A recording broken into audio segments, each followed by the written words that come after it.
nitakwenda kufundisha juu ya sifa za Mungu. Wiki iliyopita nilizungumza juu ya majina ya Mungu. Leo nitazungumza juu ya sifa za Mungu. Kwa nini Mungu tunajifunza kupitia vitu vingi? Sababu kubwa mojawapo ni kwa kuwa ni Mungu. Tukijifunza juu ya binadamu haitusumbui sana, hata wakati mwingine majina, na yeye alijifunua pia kwa njia ya majina, na wakati mwingine Mungu mwenyewe alijifunua kwa njia ya sifa, kuwasaidia watu kumfahamu, kwa sababu kwa kiumbe chenye upeo. Tukizungumza upeo, si tunaelewa upeo ni kitu gani?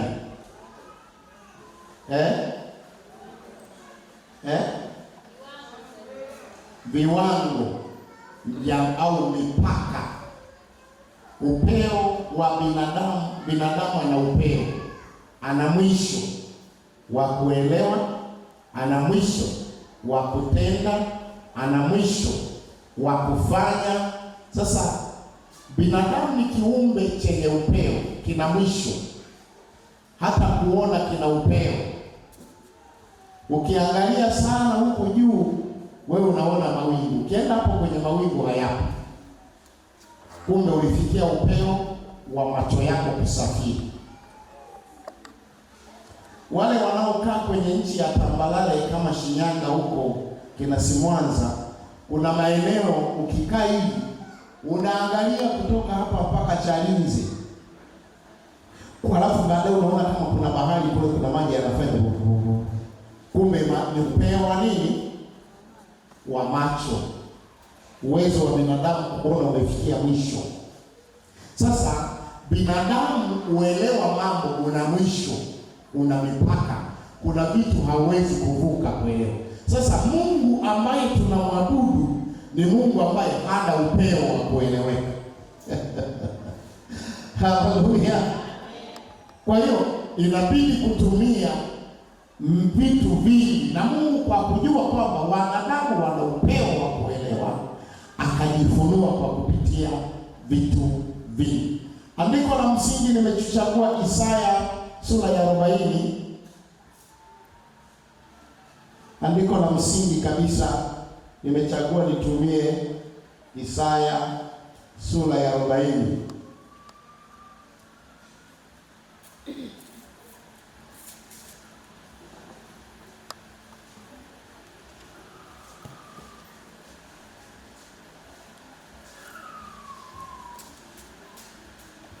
Kuanzia mstari wa 12 mpaka wa 31. Naomba nisome, ni maandiko mengi kidogo. Kwa sababu hiyo neno la ninafungua Isaya nyingine kabisa, kuanzia mstari wa 12 mpaka wa 31. Biblia inasema,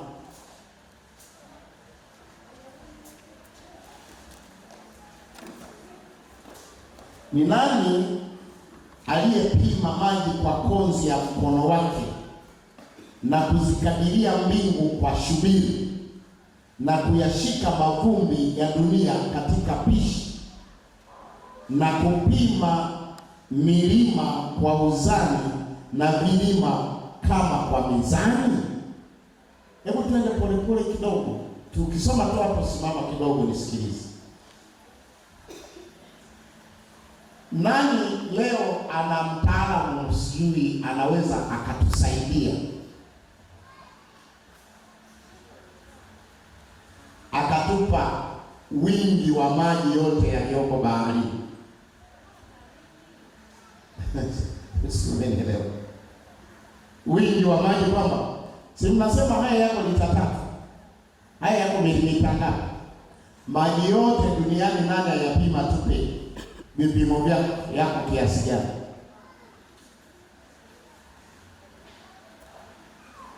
Kwa tunaangalia sifa za Mungu na kuzikadiria mbingu kwa shubiri na kuyashika mavumbi ya dunia katika pishi na kupima milima kwa uzani na vilima kama kwa mizani. Hii ni jumla ya mawe, milima, udongo na vitu vyote inatanika. Si unanielewa? Unaelewa nazungumza sifa za nani? Lakini Mungu anajisema mimi hivyo vyote nimevipima. Anavijua. Sasa sijajua tutumie njia gani Mungu atusaidie. Mstari wa 13. Ni nani aliyemuongoza Roho wa Bwana na kumfundisha kwa kuwa mshauri wake? Binadamu hakuna anachokijua bila kujifunza. Je, Mungu alijifunza wapi? Hata binadamu aweje alisoma wapi? Dunia iweje alisoma wapi? Kuna mwandishi wa kitabu alichokisoma? Upangaji wa dunia alijifunza wapi? Mstari wa 14, alifanya shauri na nani? Ni nani aliyemwelimisha na kumfunza njia ya hukumu na kumfunza maarifa na kumwonyesha njia ya fahamu? Madaktari wanapomtibu mtu wanashirikiana. Sasa nyinyi mnapofanya huu upasuaji, mtu wa mishipa awepo, huyo mtu wa nini awepo, ashauriane. Anasema tazama, mataifa ni kama tone la maji katika ndoo. Yaani ndoo unavyoiona wewe, mataifa yote yalivyo ni kama tone la maji kwenye ndoo kwake, kwa vipimo na hesabu. Huhesabu kuwa kama mavumbi membamba katika mizani. Mavumbi membamba ni nini? Ukiweka kilo moja unga, ukigusa kidole chako hivi kwenye unga, si unaweza ukatoka na punje za unga huko, lakini uzani bado upo kilo moja. Bwana asifiwe. Sijui kama unanielewa, unanifuatilia vizuri. Kuna watu wamekuwa wanasumbuliwa na shetani wa kusinzia. Kwa nini hamwezi kumkemea? Sasa utakemea shetani wa kukunyima uchungu, utamweza kama wa usingizi na mshindo. Kama usingizi anakuweza, mchawi si anakuloga tu, kwa sababu hapo hajaja hata mchawi unasinzia. Sasa mchawi akija usiku, sio sana tena na kupulizia hivi, unaanza macho hapo anapicha mkenge na wewe unasinzia. Wewe ndo mdogo unaachama. Nisho na mate ya natire.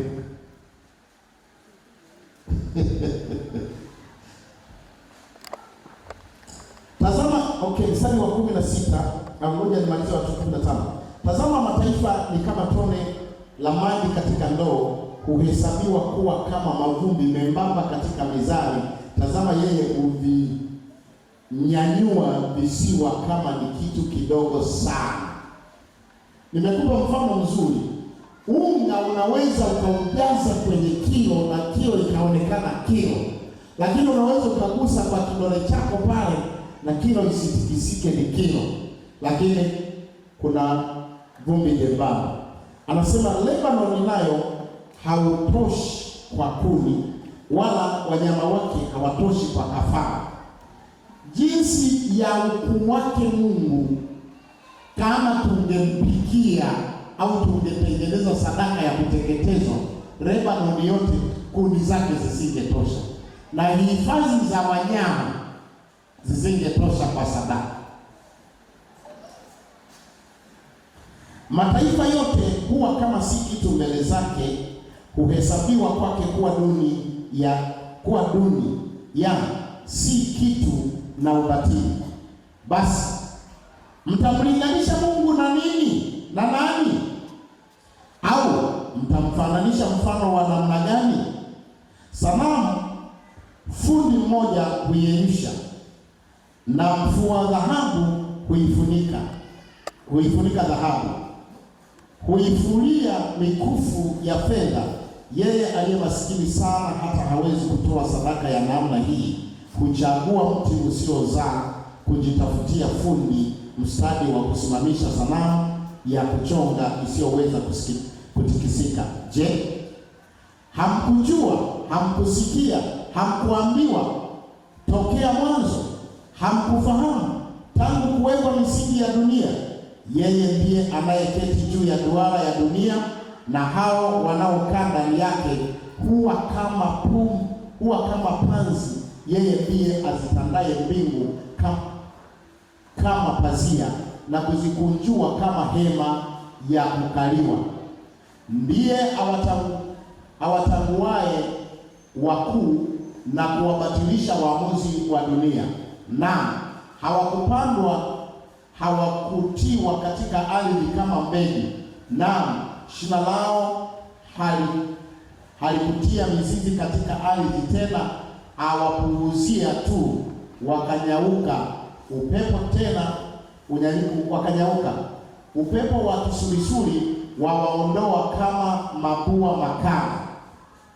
Mtanifananisha na nani basi nipate kuwa sawa naye? Asema yeye aliye mtakatifu. Inueni macho yenu juu mkaone ni nani aliyeziumba hizi, aletaye nje jeshi lao kwa hesabu,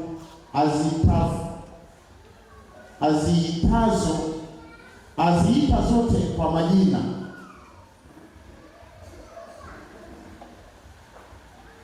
Kwa ukuu uweza wake, na kwa kuwa yeye ni hodari kwa nguvu zake, hapana moja isiyokuwapo mahali pake. Yaani nyota amezipa majina yake, na zote kazipangia mahala pake kwa sababu ya namna alivyo.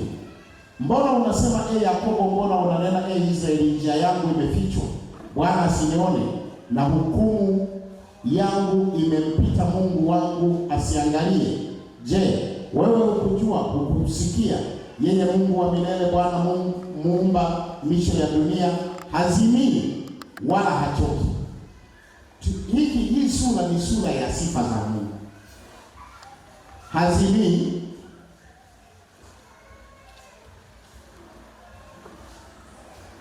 wala hachoki, akili zake hazichunguziki.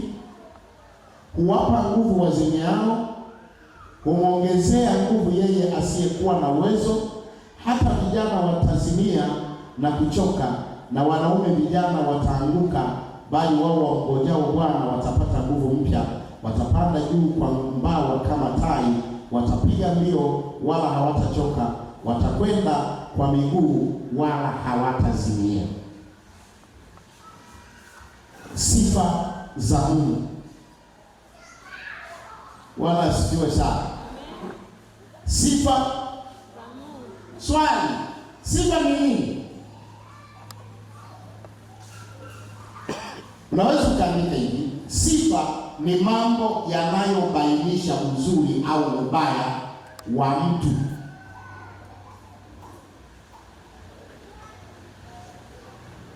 Au kubainisha uzuri au ubaya wa kitu au wa jambo, tabia au hulka. Narudia tena. Sifa ni nini? Ni mambo yanayobainisha uzuri au ubaya wa kitu. Ni mambo yanayobainisha uzuri au ubaya wa kitu au jambo. Ni tabia au hulka. Hiyo ni kwa mujibu wa Kamusi Kuu ya Kiswahili ukurasa wa 970. Lakini B katika hiyo kamusi inasema kitu kingine kwa Kiswahili kinachoitwa sifa ni mafuta yanayotengenezwa kutokana na papa nguru yanayotumiwa kupaka chombo cha mbao cha majini kukilinda kisiliwe na wadudu au kisioze. Mafuta ya papa na nguru huwa yanatengeneza mafuta fulani au dawa fulani inayoitwa sifa. Kwa mujibu, unaweza ukapata ushahidi huo katika Kutoka 2:3. Mtu mmoja akanisomea kwa haraka, lakini hii ni kwa mujibu wa Kamusi ya Kiswahili. Ninatamani sana kufundisha watu wao wanaoelewa kuhusu Mungu. Na alipokuwa hawezi kumficha tena, akampatia kisafina cha manyasi, akakipaka sifa halali. Akakipaka sifa. Kwa hiyo neno la Kiswahili sifa limejikita katika mambo mawili. Ni mafuta yanayotengenezwa kutokana na papa au nguru yanayotumiwa kupaka kitu cha mbao kinachotumika chombo cha majini kuzuia kisioze au kisiliwe na wadudu. Lakini kwa mujibu wa Bible Dictionary, sifa ni mambo yanayobainisha asili, mkato, uwezo, mkato, tabia, mkato, nia,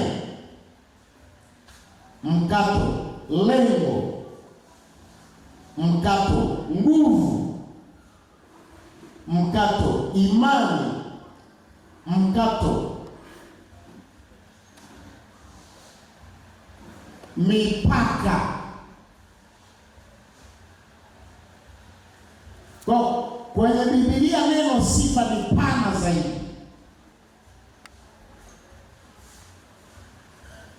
Na wakati mwingine si rahisi kumfundisha mtu kitu, unaweza ukatumia sifa zake kuzieleza. Nitoe mfano huu, ni mfano hai.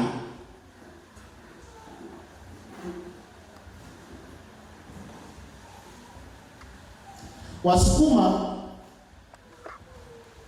mara nyingi huwezi ukawatofautisha na Wamasai na Wataturu na Wamang'ati. Wanapochunga na asili yao huwa ni watu wanaotembea na silaha, kati ya makabila ambayo asili yao ni watu popote alipo na silaha. Maana mimi huwa nawauliza hivi, sasa wewe uko Dar es Salaam hapa na Sime, kuna simba huko? Yetu yuko katikati ya Kariakoo na simba. La nini sasa? Sasa Masai anaamini mkuki, sime, upinde, labda na kisu na fimbo ni silaha ambayo alikuwa anaielewa vizuri, na ukimwambia mkuki anaelewa kwamba ni mkuki. Ukimwambia sime anaelewa ni sime. Ukimwambia fimbo anaelewa ni fimbo. Sasa mtu mmoja akatoka alipotoka, akaanza kubishana naye. Anamwambia, mbona wewe sasa unatembea bila silaha? Ukikutana na wanyama, akasema mimi nina silaha. Sasa yule mzungu alikuwa na rifle, bunduki aina ya rifle. Anamwambia mimi nina silaha. Anacheka Mmasai wa mimi, wewe hapo unamjua simba wewe? Yaani anaona kwamba simba kwa hapo bila mkuki, bila sime hawezi kuelewa Mmasai kwa habari ya rifle.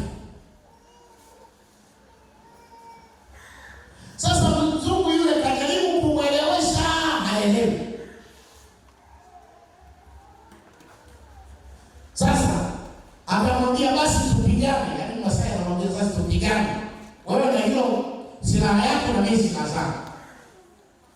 Akamwambia labda nikuonyeshe kwa ng'ombe.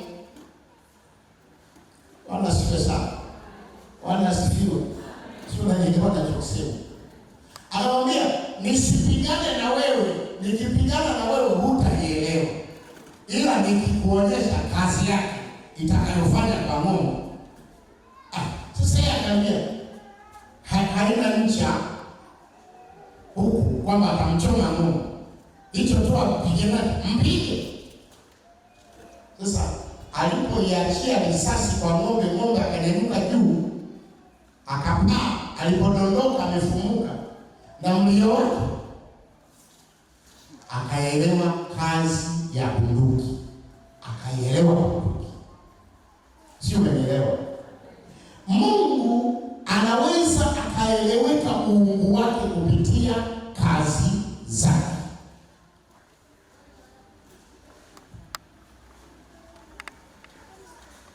Wakati mwingine inaweza kuwa ngumu kumwelezea Mungu vizuri kiasi cha kutotosheleza, hasa kwa kuzingatia upeo wetu wanadamu na kuzingatia ukuu wa Mungu asiye na mipaka, asiye na mwisho.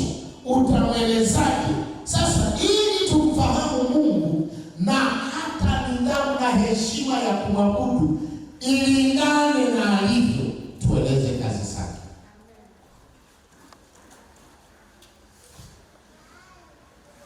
Sifa ya kwanza kabisa ya Mungu tunaita kutokueleweka.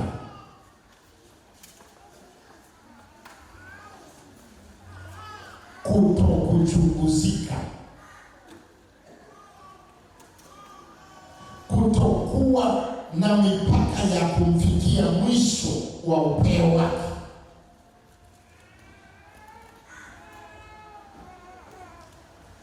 Isaya 5 mstari wa 8 na wa 9. Hebu naomba tusome hapa. Inaanza sifa ya kwanza ya Mungu, kutokueleweka, hali ya uajabu.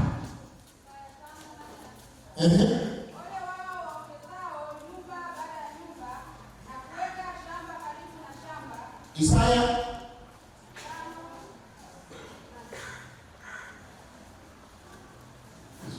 kosesha.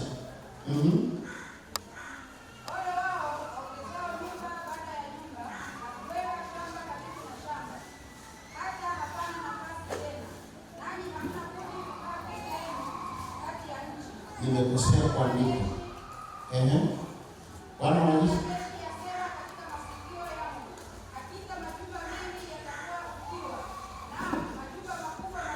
nifute hilo andiko, nimelikosea, halikuwa hapa. Nenda kasome Warumi 11 mstari wa 33 na 34. Kitu cha kwanza au sifa ya kwanza, Mungu hana mwisho wa mipaka ya kila kitu. Kwa mfano, nikieleza neno hili bado hutanielewa. Tukisema Mungu hana mipaka, hachunguziki, kutokueleweka kwake, ili tutamke umri wa Mungu, tuanzie mwaka gani? Si unanielewa? Ili utamke umri wa Mungu, ana uzamani kiasi gani, toka lini yupo, unaanzia mwaka gani? Mbona sasa tushirikiane na kuuliza ili upate umri wa Mungu, kwa toka lini alikuwepo au aligundulika lini? Tunaanzia lini?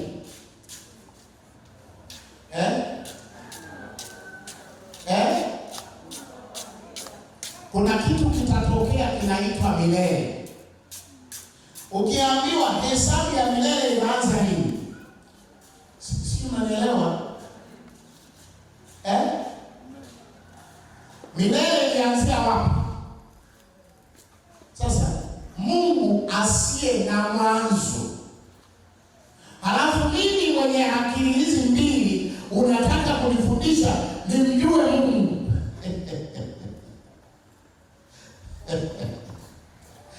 Bwana asifiwe sana. Bwana asifiwe sana.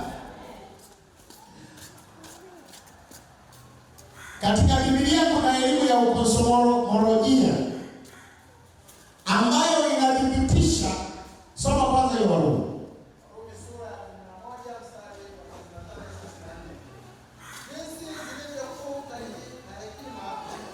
13-14. Jinsi zilivyokuu hekima na utajiri, hekima, maarifa na utajiri vilivyokuu, hukumu zake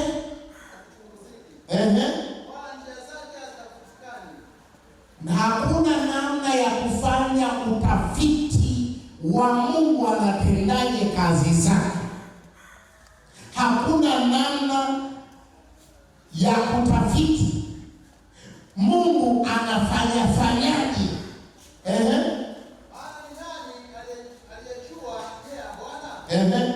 Nilikwambia sifa katika Biblia, nia, makusudi, malengo. Au nani aliyekuwa mshauri wake?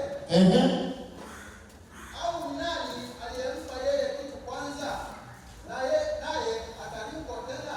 Neno hili aliyempa mtu kitu kwanza. Sisi hauwezi kujenga nyumba kutoka bila hauwezi kutengeneza chochote bila kuanza na vitu. Wakikwambia hao wanatengeneza spika, kuna vitu wanaenda, kama walienda kuchimba chini wakatengeneza, wakapata vyuma, wakapata shaba, wakapata nini, kuna mahala wamechukua. Mungu alianzia nini ili dunia iwepo? Alienda kuchukua wapi? Alienda kwenye utupu. Sasa kwa namna gani utupu unaweza kuwa kitu kinachoshikika kikatokea? Mungu, sifa za Mungu, ya kwanza, hachunguziki, hapimiki, hawezi kutafsirika. Sasa kwa kuwa vitu vyote vinatoka kwake, viko kwa uwezo wake, tena vinarejea kwake, utukufu na yeye tena. Kuna tawi linaitwa doxolojia, ni taaluma ya elimu ya theolojia na ufunuo kwa Mungu ambao unafunua yafuatayo. Katika kitabu cha Hesabu ametumia neno Mungu asiye badilika, asiye na kigeugeu. Katika historia ya wanadamu hakuna mtu hata leo aliyeweza kumfahamu Mungu kwa kiwango kikubwa kama alivyomfahamu Paulo katika historia toka Adamu mpaka leo. Bwana asifiwe. Sijui kama mnanifahamu vizuri, sikilizeni vizuri. Katika historia ya wanadamu wote, narudia tena, katika historia ya wanadamu wote toka Adamu mpaka leo, hatujampata binadamu aliyemfahamu Mungu kwa upana na kwa uzuri mpaka akajua kuna kumjua Mungu kwa urefu, kuna kumjua Mungu kwa upana, kuna kumjua Mungu kwa kina. Bwana siwe sana. Na yeye mwenyewe anakiri Paulo. Lakini ndiye anayeandika hivi, Mungu hatafutikaniki, hachunguziki, hawezi kupimika. Huyo mtu bingwa katika watu wa kumjua Mungu duniani, toka dunia leo. Kwa sifa ya Mungu, Waefeso 3:18.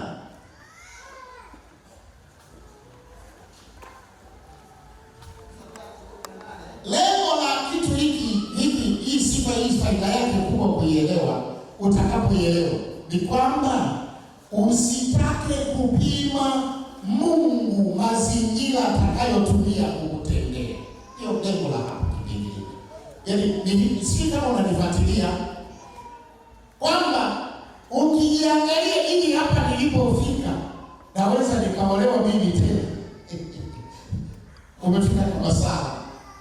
Mungu hachunguziki. Bwana asifiwe sana. Uelewa wako kuhusu sifa hii unakupa kutokuona mazingira yanayomzuia Mungu kufanya chochote, kubadilisha chochote, kufanikisha lolote, kwa sababu unaweza ukachunguza ukaona mimi hapa ni nisikilize vizuri, Mungu akusaidie. Nisikilize vizuri, Mungu akusaidie. Unaumwa daktari, afu madaktari yenyewe siku hizi hayana hata maadili. Si anasoma vyuo gani? Ninamwambia mgonjwa, yaani wewe wakianza kukusafirisha kusogea nyumbani. Kama hauna hela ya kusafiri, sogeni kabisa kweli. Mnakaa kwa gani? Si mara kadhaa nimeombea watu walioambiwa hivyo na daktari. Sasa daktari ameshakwambia kwa complete heart failure. Complete heart failure. Complete heart failure. Daktari ametamka complete heart failure. Na wewe kwa Kiingereza ulisoma kale ka darasa la 3 unaelewa. Unakajua hapo ka sentence. Unaanza kutathmini kwamba kwa namna gani moyo utaanza kuoperate. Utawezaje kuoperate? Lakini kwa kuwa Mungu hachunguziki, anaweza kufanya huo moyo ukawa mpya kwa njia isiyojua daktari, kwa njia isiyojua sayansi, kwa sababu hata kuumba kwako hakuchunguziki.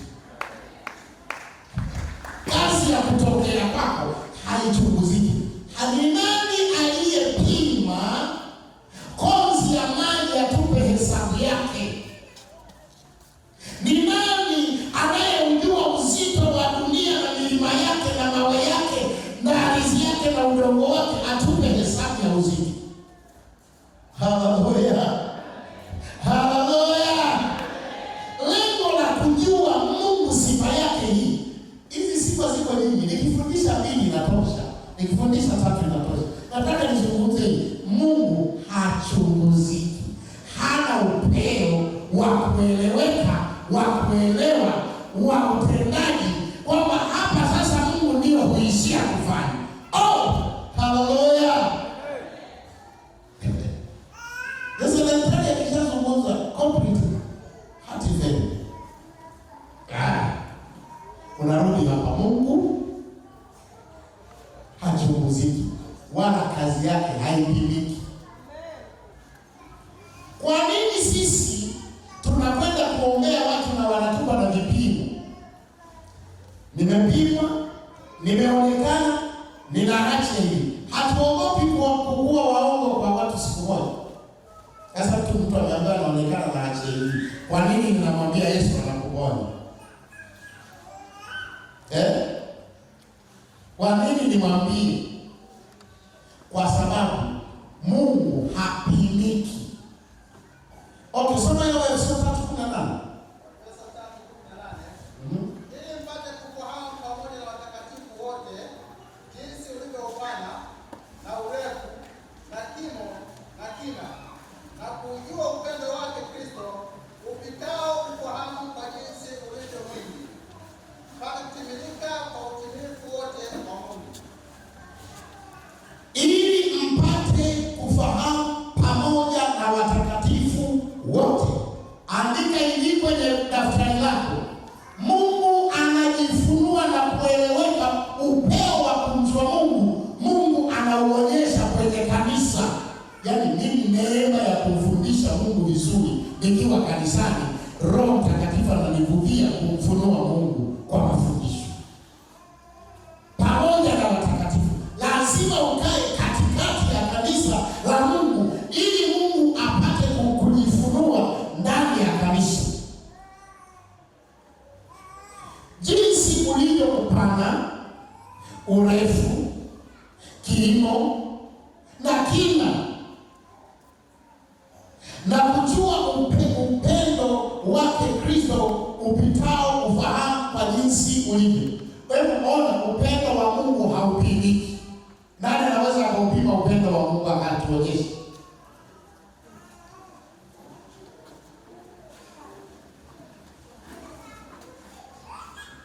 Masanja alimpenda huyu mama, alikuwa na vigezo vyake.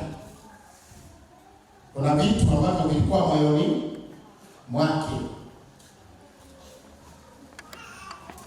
Ana tabia nzuri, anapiga magoti, ana heshima. Unafikiri kangepita tu mambo? Hamna, asingempenda. Kuna vitu vilimvutia,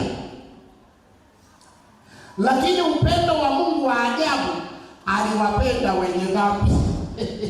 Aliwapenda wabaya wanaomtenda mabaya, halafu akaenda kufa kwa kuwapenda. Upendo wake haupimiki. Oh, glory to God. Sikiliza, Mungu moyo wake na makusudi yake hayapimiki. Ndio anasema na kujua upendo wake Kristo upitao kufahamu kwa jinsi ulivyo mwingi, mpate kutimilika kwa utimilifu wote wa Mungu. Kujua Mungu asivyopimika, unaanza na wewe kuwa mkamilifu mbele za Mungu. Kufahamu Mungu asivyopimika, unaanza na wewe kuwa mkamilifu. Waefeso sura ya 4 mstari wa 13.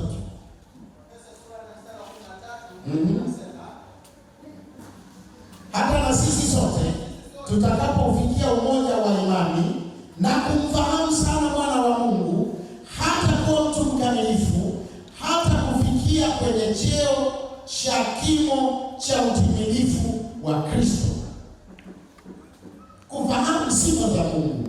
Oh, Mkristo ambaye anaweza kama Mkristo mkamilifu, anayefahamu upana, urefu, kina, kimo cha Mungu, anafahamu Mungu asivyo na upeo. Wagalatia 2:1-2. Biblia inasema, kisha baada ya miaka 14 nalipata tena kwenda Yerusalemu pamoja na Barnaba, nikamchukua na Tito pamoja naye, nami nalikwenda kwa kuwa nalifunuliwa, nikawaeleza injili ile niliyohubiri, ile injili niliyohubiri katika mataifa, lakini kwa faraja kwa hao walio wenye sifa, isiwe labda napiga mbio bure au napiga mbio bure. Sikiliza, anasema baada ya miaka 10 na ngapi?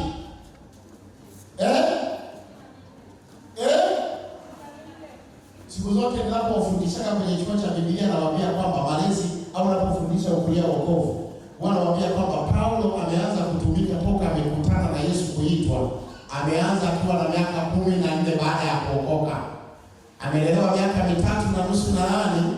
Na Ana.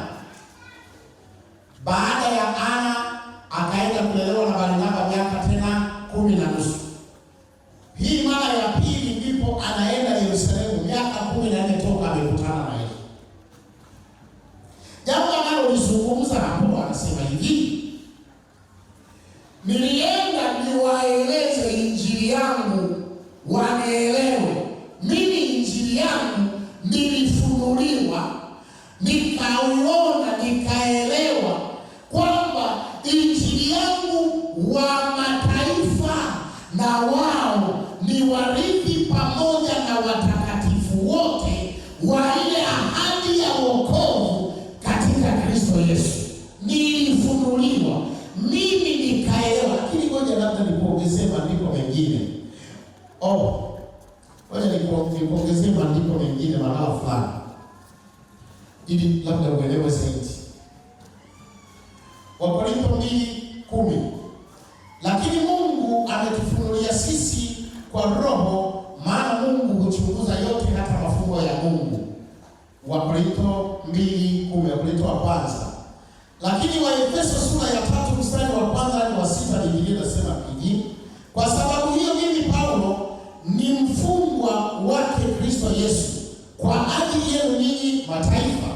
ikiwa mmesikia habari ya uwakili wangu, ya uwakili wa neema yangu niliyopewa kwa ajili yenu, ya kwamba kwa kufunuliwa nalijulishwa siri hiyo, kama nilivyotangulia kuandika kwa maneno machache. Kwa hayo myasomapo mtaweza kutambua ufahamu wangu katika siri yake Kristo. Siri hiyo hawakujulishwa wanadamu katika vizazi vingine, kama walivyofunuliwa mitume wake watakatifu na manabii zamani hizi katika Roho. Yaani anakiri kwamba ufahamu nilionao, nilivyofunuliwa, nilivyopelekwa kufundishwa, Mungu aliponipeleka kunifundisha kule, nimejua kwamba hakuna ufunuo huu manabii toka mwanzo ambaye amewahi kufikia ufahamu nilionao katika Kristo Yesu.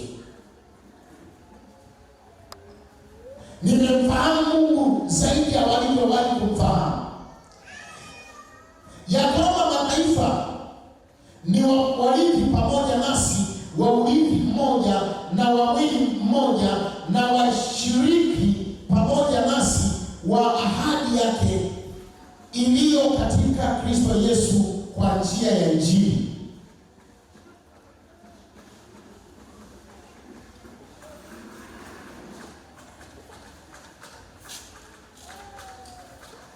Ayubu anaeleza habari ya Mungu kutokupingika. Ayubu 11:7-9.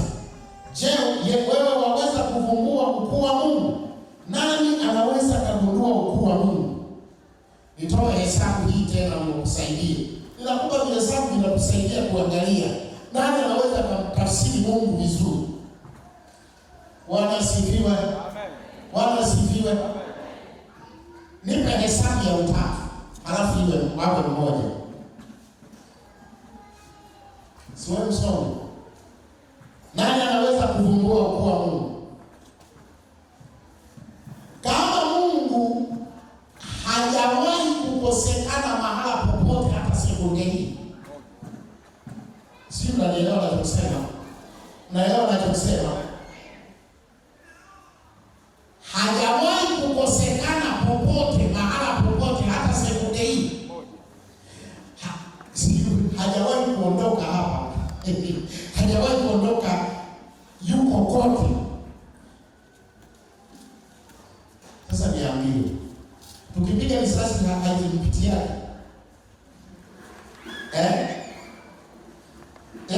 yuko kote saa zote. Hakuna kaupenyo kadogo ambapo utakuta Mungu hapa, kaupenyo haka Mungu hapa hayupo. Iwe duniani, iwe baharini, iwe mbinguni, iwe angani, popote palipo na nafasi Mungu yupo wakati wote. Nani anaweza kaugundua ukuu wa Mungu? Haleluya. Imani yangu inamwamini Mungu kwa sababu najaribu kumpima Mungu kwa ukuu wake. Hajawahi kutokupatikana hata kwenye kapenyo kadogo, hata kwenye tundu la sindano yupo wakati wote. Haleluya. Haleluya. Ayubu anathibitisha hiyo. Sasa ninapomfahamu Mungu katika hali hiyo, ninajikuta kwamba hakuna jambo litakalokuwa kubwa katika kunifadhaisha, litakalokuwa kubwa katika kunipiga vita, litakalokuwa kubwa katika kunishambulia. Imani yangu inaamini katika Mungu ambaye hapindiki. Haleluya. Kama hesabu tu ndogo hiyo imekushinda, tukipiga risasi, unapopiga chafya, kama si zako hazikugusi,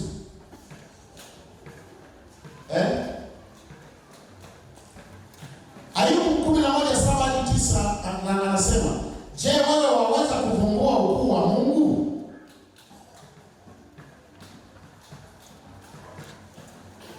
Katika Malaki sura ya 3 mstari wa 6 anasema, kwa kuwa mimi Bwana sina kigeugeu. Hii inaanza nyingine. Nifupishe hiyo ya Mungu asiyepimika. Nina maandiko mengi siwezi kuyasoma yote. Nifupishe tu hiyo ya kwanza. Mungu hapimiki, hachunguziki, akili zake zi juu sana, maarifa yake yako juu sana. Tena kuna andiko moja nimeacha kusoma, nasema kwamba kama vile mbingu zilivyo juu sana na ninyi chini sana, ndivyo ufahamu wenu ukilinganishwa na mimi. Maeneo makubwa ambayo unaweza ukamwona Mungu hapimiki katika ufahamu, katika utendaji. Sasa tuangalie sifa ya pili. Mungu habadiliki. Sifa ya pili ya Mungu, Mungu habadiliki. Alipoanza kukusudia, nampenda Mungu na kumwabudu Mungu, huyu ni fahari na ni faida. Alipoanza kukusudia kumuumba mwanadamu, wakati aliposema na tufanye mtu kwa sura yetu na kwa mfano wetu wakatawale, hajawahi kubadilika. Mambo ya dunia yote yatakuwa chini ya mamlaka ya wanadamu. Mungu hajawahi kubadilika, na ndio maana wanadamu wakiamua kuiharibu dunia, Mungu anawaachia, habadiliki.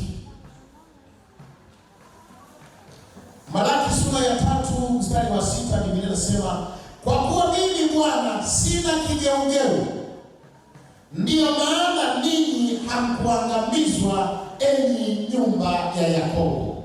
Mungu angekuwa na kigeugeu, Mungu angekuwa na kigeugeu. Ukichelewa ibada moja, yamekusudia kukuokoa, ubinadamu wako anaubeba, kwa sababu kusudi lake ni kukuokoa. Ndio nichelewa unakula ugali na maharage, Mungu anavumilia.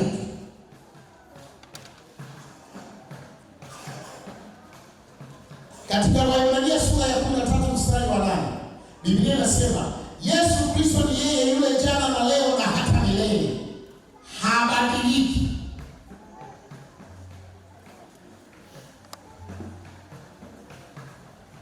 Yesu hajawahi kubadilika. Katika Waebrania 6:17-18, Biblia inasema katika neno hilo Mungu akitaka kuwaonyesha zaidi sana wailivyo ile ahadi, jinsi mashauri yake yasivyoweza kubadilika, alitia kiapo katikati, ili kwa vitu viwili visivyoweza kubadilika, ambavyo katika hivyo Mungu hawezi kusema uongo, tupate faraja iliyo imara, sisi tuliokimbilia kuyashika matumaini yawekwayo mbele yetu. Moja ya jambo linalonitia nguvu, linalonifurahisha, ninamwamini Mungu ambaye hatabadilisha nia, kusudi la kukaa na wanadamu, la kuishi na wanadamu milele, kusudi la kutowaangamiza wanadamu, kusudi la kuokoa wanadamu. Ametia na kiapo. Yakobo 1:17, Biblia inasema kila kutoka kuliko kwema na kila kitolewacho kilicho kamili hutoka juu, hushuka kwa Baba wa mianga, kwake hakuna kubadilika wala kivuli cha kugeuka. Mungu hageuki.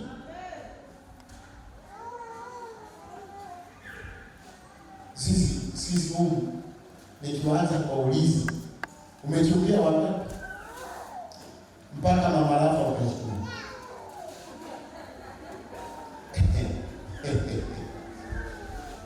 Mpaka ukaishi na mama Rafa, wangapi uliwaacha? Nitumie wewe nimemwona kumbe sauti yake ya kiume unabadilika.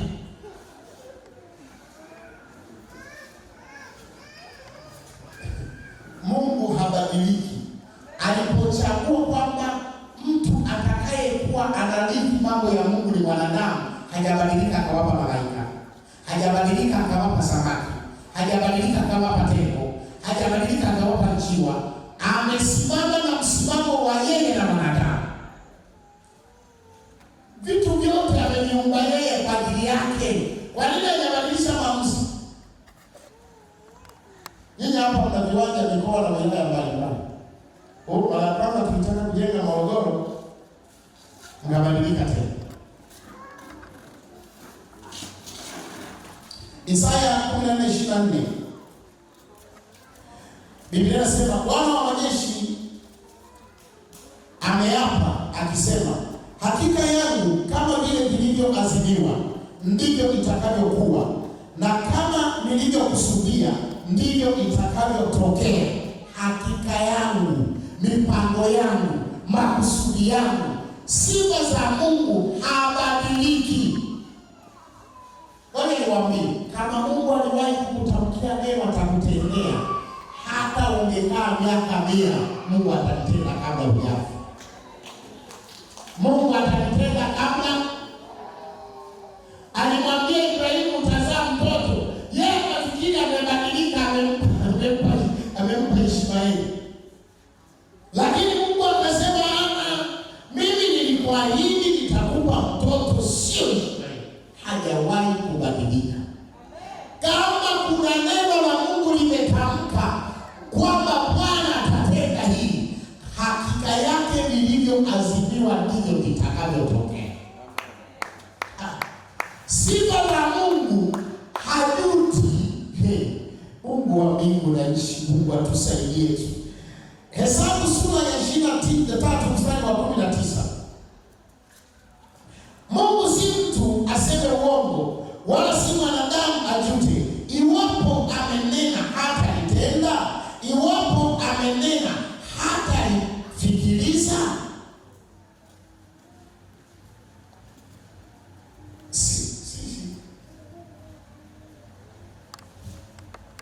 Mwezi wa 3 mimi niliahidi kuisha semina ya viongozi hapa. Mungu alinisaidia nililisha, lakini kuna siku 5 pressure ilipanda. Ela sina. Nikaanza kuanza niwaite halmashauri niwaambie nimeshindwa. Nikaanza kutaka kubadilisha nilichokisema. Lakini Mungu alichokisema hajutii. Mimi nilianza kujilaumu, kwa nini niliwaambia nitalisha? Nilianza kujutia. Lakini lolote Mungu aliyowahi kutamka hajawahi kujutia. Alichosema Mungu hajutii, atakitenda kama alivyosema. Haoni sababu ya kujutia kwa sababu yeye sio mtu wa kubadilika. Bwana sifa sana. Basi tu watu kwa mnanipima pressure. Siku 5 bado wiki 1.5 usiku na mchana mpaka nikawa na wote nimekaa na halmashauri na wachangishi. Tuchangie kikao ile semi kwa kuwa mimi ni mwanadamu. Lakini Mungu sifa zake. Sifa za mwanadamu, sifa ya mtu. Akaniambia wewe hapa kwa mwombe Mungu akupe kama malaika kamoja. Akaniambia kwa sababu mwanadamu hakosi pungufu la kibinadamu. Mwanadamu hakosi. Sifa za Mungu, yeye hakuna jambo anaweza akabadilika.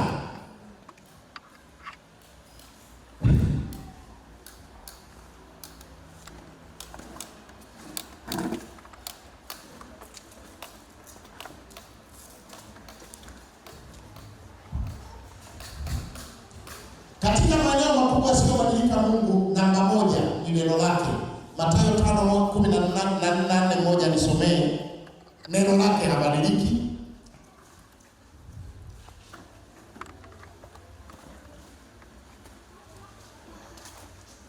Namba 2, utakatifu wake. Hakuna wa Mathayo kunisomea kwenye neno. Namba 2, utakatifu wake. Hajawahi kujichafua wala kujinajisi na hata kuja kujinajisi. Hakuna aliyefika 18.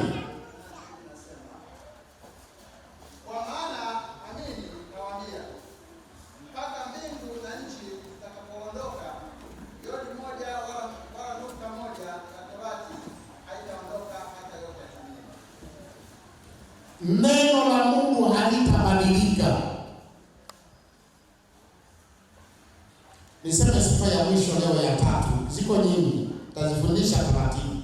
Leo nataka umwelewe Mungu sifa zake.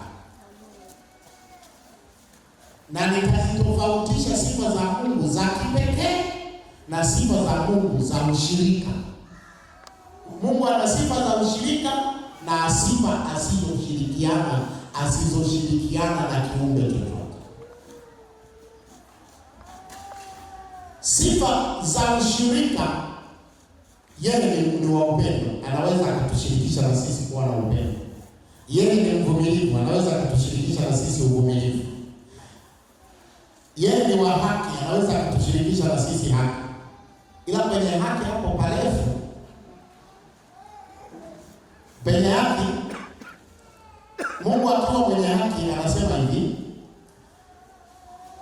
asiyemhesabia mtu uovu kwa uovu, lakini asiyeacha kumhukumu mtu akitenda uovu. Hawezi kuacha kwa sababu ya haki. Sifa ya mwisho ya leo ni sifa ya 3. Mungu ni wa milele.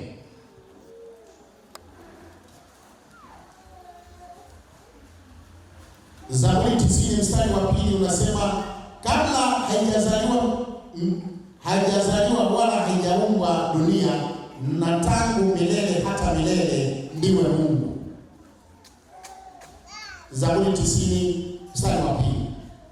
Ufunuo 1:8, mimi ni Alfa na Omega, wa kwanza na wa mwisho, asema Bwana Mungu aliyeko na aliyekuweko na atakaye kuja, Mwenyezi. Waebrania sura ya 9 mstari wa 14, basi si zaidi sana damu yake Kristo, ambaye kwa Roho wa milele aliyejitoa nafsi yake kwa Mungu kuwa sadaka isiyo na mawaa, itawasafisha dhamiri zenu na matendo mafu, mpate kumwabudu Mungu aliye hai. Biyake hekima ya Mungu ni ya milele, ufahamu wa Mungu ni wa milele, maarifa ya Mungu ni ya milele. Ninapozungumza hapa, sijui kama utanielewa. Sisi elimu zetu ni za misimu. Tulisema hivi, Dar es Salaam, ili kuondoa foleni na msongamano wa magari, tuondoe haisi, tupeleke Maincha magari makubwa. Elimu yetu imeishia ikaingiliwa na bajaji. Hiyo taaluma ikafia hapo. Elimu ya Mungu ilivyokaa iko milele. Sasa hapa tumetoa haisi na bajaji ndio zinachukua wengi kuliko haisi. Bwana siku sana. Bwana sifiwe.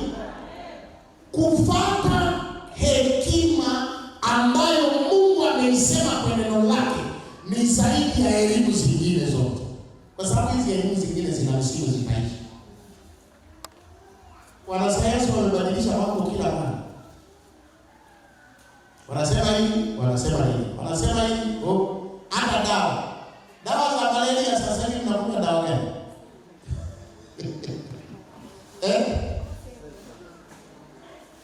Sasa hivi mnakunywa dawa gani?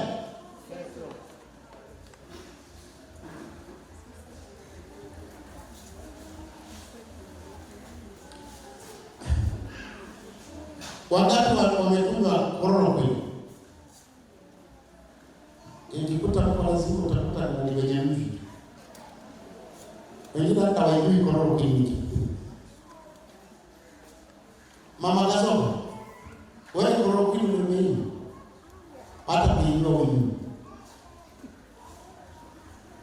Na hiyo isikuwa elimu walitoa maabara wakaileta. Sasa hivi wanasema msinywe.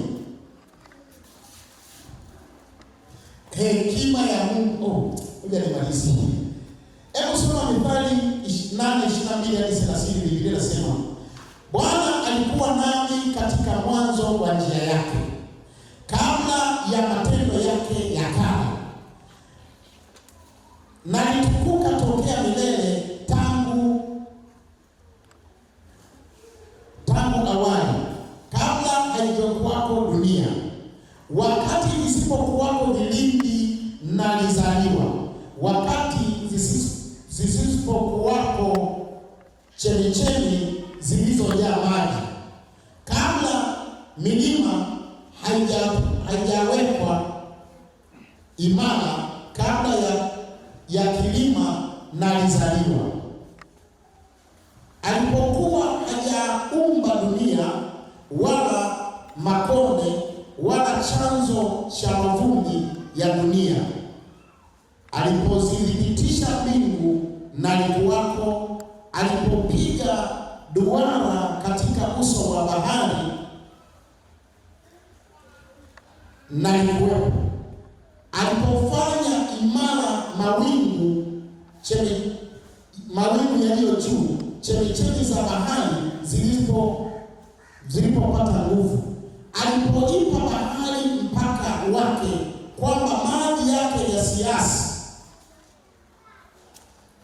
Mstari wa 30, ndipo nilipokuwa pamoja naye kama stadi wake wa kazi, nikawa furaha yake.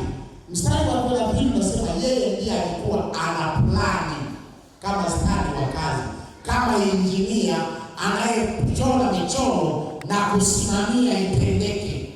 Hapa anasema Yesu. Kwa hiyo na ndio maana dunia haijawahi kufanyiwa mabadiliko. Nyumba hii inabadilisha. Sasa hivi tukipaua tuweke mpaua wa ajabu wa kuficha watu zisionekana. Hizi tairi za kizamani, Mungu toka alipoweka mawe hajawahi kubadilisha aina ya mawe. Alipoweka mchanga hajawahi kuona mchanga ule ulikuwa sio bora, atengeneze bora zaidi. Haleluya. Bwana sifiwe. Alipoweka maji hajawahi kuona kwamba maji yale yalikosewa kidogo, tumefungua maji bora zaidi. Hekima ya milele. Mungu hekima yake. Kwa nini kujifunza umilele wake na sifa hii ya umilele? Mambo muhimu, andika hivi. Yesu ni neno la milele. Mwanzo 1:1-2 na Yohana 1:1. Yesu ni neno la milele. Ukitambua kwamba Mungu ni wa milele na ni hekima ya milele na ni mpendo wa milele na ni mwenye utukufu wa milele, unaweza kutumaini milele ijayo. Na ndio maana Yesu anasema haya ninaomba nisiyasome, mtachelewesha. Yohana 17:24, Yohana 17:5 anasema, Baba, ule utukufu wangu niliokuwa nao milele kabla ya kuumbwa wa ulimwengu, naomba unirejeshe. Na mstari wa 3 anasema, na uzima ule wa milele ulionipa nimewapa wao. Kufahamu Mungu ni wa milele inakupa kuelewa kwamba Mungu anaweza akakupa vilivyo vya milele. Hashughuliki sana na mambo ya muda mfupi, kwa sababu yeye ni wa milele. Anawapa watu na kuwaandalia watu wake uzima wa milele. Ninaweza kutumaini kupata uzima wa milele hata kama uzima wangu wa dunia kuwa na uzima wa milele ndani yangu, kwa kuniamini mimi. Tena anasema Tito 1:2 na Efeso 1:3. Andika tu.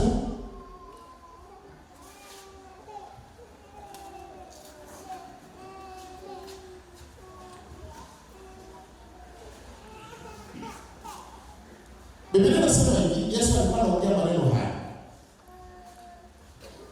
Divai mpya haiwezi kuhifadhiwa kwenye chombo kikuu kitapasuka. Na akawaambia, niwapacho mimi sio kile ulimwengu uwapacho. Yeye kwa kuwa ni wa milele, analeta uzima wa milele. Haji kuponya miili tu, haji kuondoa kansa tu, haji kuondoa vidonda vya tumbo tu, haji kuondoa kisukari tu, baada ya kuiponya miili. Na ndio maana hebu angalia alichokuwa anafanya kukutana na wagonjwa. Walipomletea yule mgonjwa aliyeshika dalili, Biblia inasema cha kwanza akamwambia, mwanangu, umesamehewa dhambi zako. Mbona anasema mbona amesema, mbona ameongea? Akasema sasa apate kujua kwamba mwana wa Adamu anayo amri ya kusamehe dhambi. Sasa naongea na mwili wake, jitwike godoro lake uondoke. Sasa wakabaki kimya. Alikuwa na mpango wa milele na watu, ili wasibaki katika uponyaji wa mwili tu, ambayo baada ya hapo ina mwisho. Akataka kuleta uzima wa milele. Mungu hashughuliki na mwanadamu kwa mpango wa muda mfupi. Mungu hamwandalii mwanadamu uzima wa muda mfupi. Mungu hashughuliki na mwanadamu na furaha ya muda mfupi. Hata angepona angemfufua Lazaro, lakini bado baada ya Lazaro atazeeka afe. Anaandaa uzima wa milele, kwa kuwa yeye ni wa milele, na anachokitoa ni cha milele, na anaposamehe ni milele, na makao anayoandaa ni makao ya milele. Haleluya, wanasifiwa. Kwa hiyo hatufanyi Mungu, na ndio maana hata walipomwambia sasa, wewe tumekuteua uwe mfalme wa Wayahudi, tumfukuze Warumi. Akawaambia, ufalme wangu sio wa hapa duniani ambapo pana muda mfupi. Mimi ufalme wangu ni wa milele, nikitawala amani yangu ni ya milele, sio amani ambayo itakatishwa na vurugu za duniani, itakatishwa na magonjwa ya duniani, itakatishwa na siasa za duniani, itakatishwa. Mimi ninawapa uzima ambao hata mjapokufa, aniaminie mimi atakuwa anaishi. Yeye ni wa milele, na ameleta uzima wa milele, ameleta faraja ya milele, ameleta msamaha wa milele, ameleta ushindi wa milele. Hebu sikiliza, Mungu ni wa milele. Sifa tatu za Mungu kwa leo. Naomba usimame.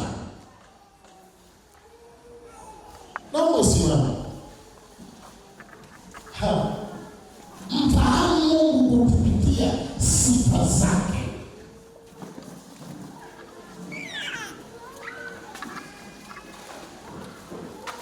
Imani yako Mungu aisaidie kupitia maneno ya Mungu. Ninatamani kuijenga imani yako, Mungu aijenge kiasi kwamba usimpime tena Mungu kwa kadiri ya mtaji wako, kwa kadiri ya kabila lenu, kwa kadiri ya huduma yako, kwa kadiri ya imani yako, kwa kadiri ya mtaji wako, kwa kadiri ya ajira yako. Ndio maana nimewaambia sisi hapa tunayojenga kanisa, hatutajenga kwa kadiri ya ajira mlivyoajiriwa, kwa kadiri ya ukuu wa Mungu. Kwa kadiri ya ukuu. Asiyeamini haya abaki hivyo hivyo, hakubaliani na ukuu wa Mungu, anabaki katika mazingira ya kumwekea mipaka Mungu, hawezi kuongezeka, atabaki duni. Utashuhudia watu Mungu anawavusha mipaka wasipimike, watakwenda katika hali ya kutokupimika, kwa sababu wameamini Mungu asiyewekewa mipaka, asiye na mipaka ya uelewa, asiwe na mipaka ya ufahamu, asiye na mipaka ya utendaji, hapimiki. Haleluya. Huwezi ukanipima na kunitafsiri mimi. Ngoja huko mwisho nitakuonyesha. Mungu, unapofahamu hizi sifa za Mungu. Kwa mfano moja ya sifa ambayo nitaifundisha wiki ijayo, sifa yake hakuna lisilowezekana kwake. Haleluya. Haleluya. Haleluya. Hizo sifa huwa lazima ziaksi maisha ya wamchao, na wamchao nao akawaambia, na kwenu halitakuwepo jambo lisilowezekana, kwa sababu Mungu ni Mungu ambaye hakuna lisilowezekana kwake. Glory to God. Hallelujah. Na kutamani moyo wako uyapokee maneno ya Mungu, umpokee Mungu kwa sifa zake. Usimweke Mungu kwenye sifa zako. Mimi elimu yangu ni darasa la 3. Ajira yangu nasukuma kokoteni. Ajira yangu ni bodaboda. Mungu sio bodaboda. Hapimiki kazi zake. Zimezidi bodaboda, zimezidi marubani, zimezidi maspecialisti, zimetawala, ziko juu ya mipaka yote. Anaweza kutenda zaidi ya ulivyo wewe. Anaweza kutenda zaidi ya nilivyo mimi. Anaweza kuponya uponyaji wa zaidi ya ninavyokuhubiri, hata zaidi ya ninavyokufundisha. Anaweza akatenda zaidi, akatenda zaidi, akafanya zaidi, akafanya zaidi, akafanya zaidi. Anasema hivyo katika Waefeso sura ya 3 mstari wa 20. Anasema atukuzwe Mungu awezaye kufanya mambo makubwa mno kuliko yale tuyaombayo na yale tuyaaminio. Anaweza kufanya zaidi ya nilivyokuhubiri. Glory to God. Ninaona kuna watu neema hii Bwana atafanya zaidi ya sifa zetu. Tuko wachache, tutatenda kwa kadiri ya ukuu wa Mungu. Mungu hafanyi kwa wingi wala kwa uchache. Mungu anafanya kwa kadiri ya ukuu wake, si kwa nguvu wala kwa uweza, bali ni kwa Roho wa Bwana, asema Roho wa Bwana. Usijipimie viwango vya elimu mpaka nipate mwajiri aniajiri. Mungu atakutendea kwa kadiri ya kiwango chake, kwa kadiri asivyopimika atatenda. Wala usijiwekee limiti kwamba mimi mtaji wangu ni 300,000. Yeye hatendi kwa 300,000, anatenda kwa viwango asivyopimika, visivyohesabika. Ni nani aliyeyahesabu mavumbi ya ardhi? Ni nani anayeweza kuhesabu maji? Mungu hapimiki. Hebu funika macho yako na wewe mwambie Mungu, nisaidie nikufuate kwa sifa zako, nikuabudu kwa sifa zako, nikuamini kwa sifa zako, nikuombe kwa sifa zako. Haleluya. Hebu mwambie Mungu leo, mchana wa leo, mwambie Mungu, wewe hupimiki. Wewe Mungu huna mipaka, huna upeo, katika jina la Yesu Kristo. Mwambie Bwana habadiliki. Toka alipokuokoa hajawahi kubadilika. Abadilika kuache. Yeye habadiliki. Alichosema kukutendea atakutendea. Kama moyo wako unatamani uje mbele za Bwana, njoo tumwendee Mungu. Yeye habadiliki. Yeye habadiliki. Yeye habadiliki. Yeye ni wa milele. Yeye hapimiwi. Yeye hapimiki. Yeye hapimiwi. Yeye habangu. Sio kwa elimu yangu, sio kwa imani yangu, sio kwa jinsi nilivyo, wala si jinsi ya maisha yangu yalivyo, bali kwa sifa zako mwenyewe Mungu. Unipokee. Ninataka kila mmoja afunge macho aombe, nisije kwa Yesu Kristo aliye hai. Baba, ninawaleta watoto wako hawa mbele zako leo. Ibada hii nimezisema sifa zako 3, nimezihubiri sifa zako 3, nimezitangaza sifa zako 3. Baba, watokee watoto wako kwa sifa zako mwenyewe, wala sio kwa sifa ya mimi mchungaji wao, wala sio kwa sifa ya mahubiri yangu, bali kwa sifa zako Yesu Kristo.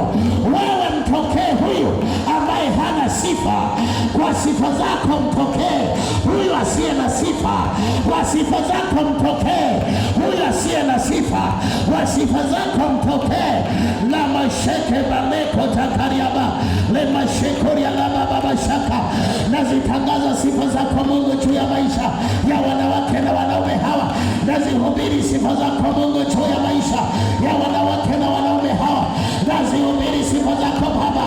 Natangaza sifa zako Mungu. Lepo baikori ya keteke pesoria rama shanda begori takare mumoshi lina memekori.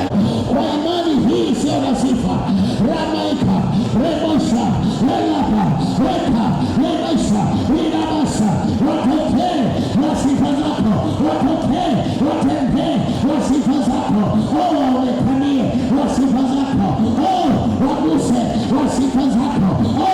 Mama huyu anaomba, mama huyu anaomba, kijana huyu analia, kijana huyu anakulilia, mtokee na sifa zako, mwonekanie na sifa zako, katika jina la Yesu, katika jina la Yesu. Wewe rabeshaka na rebeko tate seche likakamashida barebari ya rababa lema sana lema baba korese likana na bashaka inaria mama seke likola baba sai likana baba sai anamori ya raba lekana baba saka ina raba seke lekana mori ya mka lema mori ya raba seke lekana mori ya baba lema sai lema baba sa lika ola Bwana ola miku omosha lemandai naikama lemota lemadaso lemaise lemeko letakama wasina maria na babo lekana maria na babo lemase lema raba lema lema lema lema lema leka lema masha ikama bako leka mtoto huyu anakulilia Bwana umtokee, mtoto huyu anakulilia Bwana umtokee, limadosa ekare ya masha katika jina la Yesu Kristo. Matendo yako ya sifa zako yajulikane katika maisha yao, yajulikane katika maisha yao, yafunuliwe katika maisha yao. Sifa zako jihubiri Mungu, jihubiri kwa sifa zako katika maisha ya wanawake na wanaume na watoto na vijana na wazee. Njoo katika jina la Yesu Kristo aliye hai.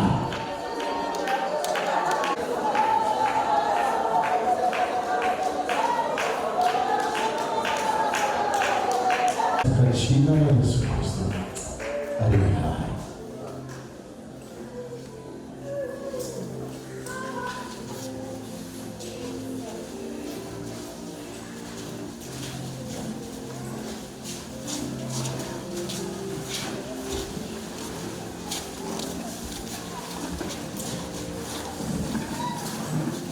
Mungu akanijalia Jumapili. Biblia inasema makabila ya Waamoni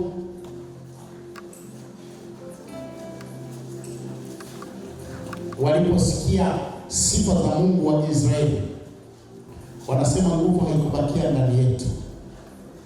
Mungu alitanguliza sifa zake tu, kazi zake. Natamani nifundishe hili somo kwa Mungu anisaidie tu. Leo nimeondoka mimi kwenda kulala saa 9 na dakika 20 ndio naingia kwenda kulala, nikimwomba Mungu kwa ajili ya hili somo litokee, lilete matokeo kwa watu watakaolifuatilia. Nimemwomba Mungu mpaka saa 9 na dakika 20 ndio naingia kulala. Kawaida yasiyopimika, na kuna watu watawashangaa watu humu. Mungu atashangaza kwa sifa zake katika maisha yako. Mungu atashangaza watu kwa sifa zake. Mungu atashangaza, hata wewe mwenyewe utajishangaa kwa sifa zake. Utashangaa, yamenitokeaje haya? Nimefikaje hapa? Yameanzia wapi? Yamewezekanaje? Kwa sifa za Mungu. Nimemwomba Mungu sana usiku, na ninajua kwa kadri nilivyoomba niliona neema ya kwenye maombi nilivyokuwa naomba. Matokeo yake ni makubwa na nguvu yake ni kubwa. Kwanza Mungu akaniambia, Mungu akanisemesha. Nililia mpaka kwa sauti. Nakumbuka kwenye saa 8 kama na dakika 40 walikuwa wanapita watu wengi pale nje. Nikalia kwa sauti. Mungu aliponisemesha. Wakasema Mungu, kumetokea msiba au? Mimi nikawasikia. Lakini Mungu alinisemesha kwamba Mungu alikuwa ananiambia mimi, umeubariki moyo wangu kufundisha sifa zako. Umeubariki moyo wangu kuzihubiri sifa zako. Mungu kanisemesha. Mungu amenisemesha. Akaniambia umeubariki moyo wangu kuzihubiri sifa zako. Na mimi nitatembea kwa sifa zangu juu ya maisha ya watu. Mungu anakwenda kutembea kwa sifa zake juu ya maisha yako. Na wewe utashangaa na utatetemeka na utainama na utasujudu kwa jinsi Mungu atakayotenda kwa sifa zake. Baba, ninalibariki neno lako katika masikio ya watoto wako. Asante Mungu kwa watoto wako wamefungua mioyo yao kulipokea neno hili. Rikanta momosa igori tekauri libosh na igori tapo libegrina maori na saibobo kambori tasima ikarobo haigarila ne mamosita mashiko ya libo hakana marima mamosita ni arama ekama mantomesaila mo korikrama mo rikoshaiko. Ninalibariki neno lako katika mioyo ya watu wako na fahamu zao na roho zao. Baba, sifa zako zikakae ndani mwao na ukatembee katikati yao kwa sifa zako. Wasielewe sifa zako. Mungu watokee kwa sifa zako. Katika jina la Yesu Kristo. Amen.